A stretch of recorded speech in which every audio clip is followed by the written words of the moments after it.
तारीख थी 15 अगस्त 1947। रात को 12 बज रहे थे जब दुनिया की आधी से ज्यादा आबादी नींद के खराटों के साथ सो रही थी। उस वक्त भारत की आजादी का वो सुनहरा अध्याय लिखा जा रहा था जिसका हम कई सालों से इंतजार कर रहे थे। अंग्रेजी हुकूमत से आजाद होने की खुशी इतनी ज्यादा थी कि सब लोगों की आंखों में सिर्फ आने वाले आजाद भारत के वो सुनहरे पल नजर आ रहे थे जिसे पिछले कई सालों से अंग्रेजों ने अपनी कैद में कर रखे थे। उस वक्त देश के पहले प्रधानमंत्री पंडित जवाहरलाल नेहरू आजादी का पहला भाषण शुरू करते हैं। इस भाषण को ए ट्रिस्ट विद डेस्टिनी के नाम से जाना जाता है। उनके स्पीच की शुरुआत इन लाइनों से शुरू होती है, हमने नियति को मिलने का एक वचन दिया था और अब समय आ गया है कि हम अपने वचन को निभाएं। पूरी तरह ना सही लेकिन बहुत हद तक। आज रात 12 बजे जब सारी दुनिया सो रही होगी, भारत जीवन और स्वतंत्रता की नई सुबह के साथ उठेगा। आखिरकार अंग्रेजी जकड़न की वो काली रात खत्म हुई और सूरज की पहली किरण के साथ आजादी की वह सुनहरी सुबह हुई। लेकिन ये कोई आम सुबह नहीं थी, बल्कि इस आजादी की सुनहरी सुबह को पाने के लिए कई वीरों ने अपने प्राणों का बलिदान दे दिया। लेकिन जितनी खुशी हमें आजादी की हो रही थी, तो दूसरी तरफ एक ऐसी दर्द भरी दास्तां हमारी चौखट पर दस्तक दे चुकी थी। वह थी भारत और पाकिस्तान के बंटवारे की वो लकीर। उस लकीर ने भारत और पाकिस्तान को दो अलग अलग भागों में बांट दिया और यह एक ऐसी लकीर थी जिसका खामियाजा हजारों लोगों ने अपनी जान देकर चुकाया और करोड़ों लोग अपने बसे बसाए घर को छोड़ने के लिए मजबूर हो गए। कुछ महीने पहले जो देशवासी आपस में भाई की तरह मिलकर अंग्रेजी हुकूमत से लड़ रहे थे, वह बंटवारे की लकीर की वजह से एक दूसरे के खूनी दुश्मन बन चुके थे। बंटवारे के इस विस्थापन में इंसानियत पूरी तरह खत्म हो गई। 15 अगस्त 1947 से 9 दिन पहले 60 मुसलमानों का कत्ल अमृतसर में कर दिया गया।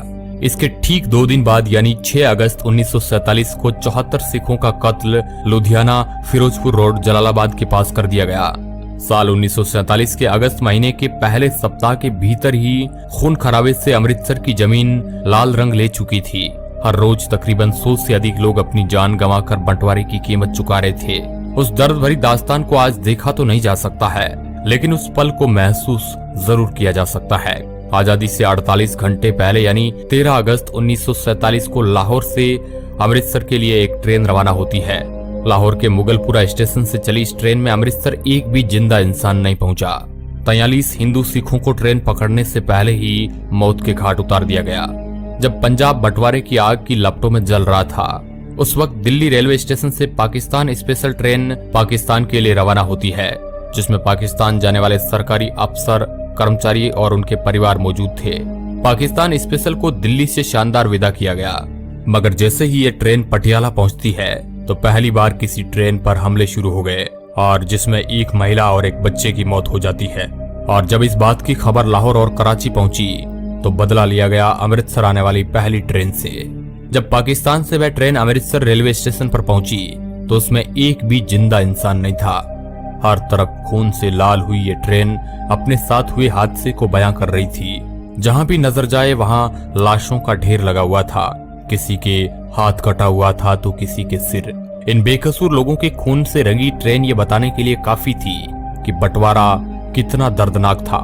15 अगस्त की शाम पाकिस्तान से जो ट्रेन आई अमृतसर के रेलवे स्टेशन पर, उस ट्रेन के अंदर सिर्फ और सिर्फ लाशें ही लाशें मौजूद थी और ट्रेन के आखिरी डिब्बे पर जो लिखा था उसे सब लोग देखकर हैरान रह गए। उस ट्रेन के आखिरी डिब्बे पर एक पर्चा छिपा था जिस पर लिखा था, पटेल और नेहरू के लिए आजादी का ये तोहफा है। इसके बाद दोनों तरफ से आने वाली ट्रेनों में लोगों को मारा जाने लगा, जिसमें कई बेकसूर लोग बलि चढ़ गए। हजारों लोगों को रातों रात अपना घर बार छोड़कर भारत की ओर पलायन करना पड़ा, जबकि भारत से भी कई हजारों लोगों को यहाँ से अपना घर बार छोड़कर पाकिस्तान की तरफ जाना पड़ा। कई बहन बेटियों की इज्जत लूट ली गई। सरहदों को आपस में जोड़ने वाली रेलगाड़ियां हजारों लोगों के लिए जिंदा ताबूत बन गई। ये बंटवारा इंसानी इतिहास का बहुत ही काला अध्याय माना जाता है, जिसके बारे में आज भी सुनते हैं तो शरीर में एक अलग प्रकार की सिहरन पैदा हो जाती है। भारत और पाकिस्तान का बंटवारा करने में मोहम्मद अली जिन्ना का सबसे बड़ा रोल था। अगर मोहम्मद अली जिन्ना राजनीति में नहीं होते तो शायद कोई समझौता हो जाता और आज का पाकिस्तान नहीं होता। मोहम्मद अली जिन्ना भारत के पहले प्रधानमंत्री बनना चाहते थे। फिर जिन्ना को यह लगा कि मैं पूरे भारत का प्रधानमंत्री तो नहीं बन सकता हूँ, लेकिन पाकिस्तान का जरूर। और फिर वही कुछ ऐसा ही हुआ। 3 जून 1947 ये वही तारीख है जिस दिन भारत को आजाद करने की तारीख को तय किया गया और मोहम्मद अली जिन्ना के पाकिस्तान को अलग करने की भी जिद पूरी हो गई। इस दिन 15 अगस्त 1947 तारीख को तय किया था। दिन बचे थे 73। इन 73 दिनों में जमीन का बंटवारा, लोगों का बंटवारा, भारत में जमा रुपयों का बंटवारा, इसके साथ ही रिजर्व बैंक के खजाने में पड़ी सोने की ईंटें, सब कुछ बांट देना था, जो कि इतना भी आसान नहीं था। बंटवारे का यह काम 2 अनुभवी अधिकारियों के हवाले किया गया। इनका नाम था HM पटेल और दूसरे थे चौधरी मोहम्मद अली। ये दोनों लोग बंटवारे में महत्वपूर्ण भूमिका अदा कर रहे थे। इनके नीचे भी कई छोटे मोटे अधिकारी काम कर रहे थे, जो अलग अलग एरिया से रिपोर्ट बनाकर इनके पास भेज रहे थे। इन्हीं रिपोर्ट के आधार पर ये दोनों अधिकारी बंटवारे की सिफारिश तैयार करते थे, जिन्हें आगे विभाजन परिषद के पास भेजा जाता था, जिसके अध्यक्ष थे खुद लॉर्ड माउंटबेटन। पैसों का बंटवारा कुछ इस तरह हुआ कि भारत की बैंकों में पड़ा पैसा, अंग्रेजों से मिलने वाले पैसे में से 17.5% हिस्सा पाकिस्तान को दिया जाएगा और इसके बदले पाकिस्तान भारत के ऋण का 17.5% हिस्सा चुकाएगा।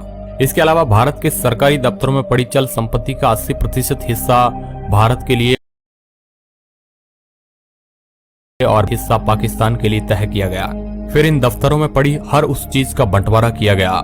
मेज, कुर्सियां और टाइपराइटर तक की गिनती करके भारत पाकिस्तान में बांट दिया गया। इन सब चीजों को आपस में बांटने के लिए कई जगह लड़ाई तक हुई। इसके अलावा भारत की लाइब्रेरी में पड़ी पुस्तकों को लेकर भी इन दो मुल्कों के बीच पेच फंस गया। एनसाइक्लोपीडिया ब्रिटानिका को इस तरह भारत और पाकिस्तान में बांटा गया कि पहला खंड भारत को दिया गया, फिर दूसरा खंड पाकिस्तान को। इस तरह आपस में बांटा गया। यहाँ तक कि लाइब्रेरी में पड़े शब्दकोश भी आधा आधा फाड़कर भारत पाकिस्तान में बांट दिया गया। एक एक करके सभी चीजों को भारत और पाकिस्तान में बांट दिया गया, लेकिन भारत के गुप्तचर विभाग को पाकिस्तान के साथ साझा नहीं किया गया। इस पर भारत के गृह विभाग ने दूरदर्शिता से फैसला लिया कि भारत के गुप्तचर विभाग में कोई किसी तरह की कमी नहीं की जाएगी और उसके अफसर इस बात पर अड़े रहे कि इस विभाग की एक फाइल तो छोड़िए, शाही तक हम पाकिस्तान नहीं जाने देंगे। इसके साथ ही पाकिस्तान के पास नोटों को छापने के लिए प्रेस नहीं थी और उस वक्त भारत में भी नोटों की छपाई के लिए एक ही प्रेस मशीन थी और भारत ने उस प्रेस को पाकिस्तान को देने से मना कर दिया, जिसके बाद पाकिस्तान ने काम चलाने के लिए भारतीय नोटों पर ही अपनी मोहर लगाकर करेंसी के रूप में इस्तेमाल किया। इसके अलावा एक बंटवारा और अहम था, वह था भारतीय सेना का, जिसमें हिंदू, मुस्लिम, सिख सब थे। भारतीय सेना के 2/3 सैनिक भारत के हिस्से में आने थे और 1/3 सैनिक पाकिस्तान के हिस्से में। बाकी चीजों की तरह इन वीर योद्धाओं का भी बंटवारा तय था। दोस्तों, ये बंटवारा बेहद दर्द भरी कहानी लेकर आया था। ये कहानी हम आज भी सुनते हैं तो हमारी आंखों में आंसू आ जाते हैं।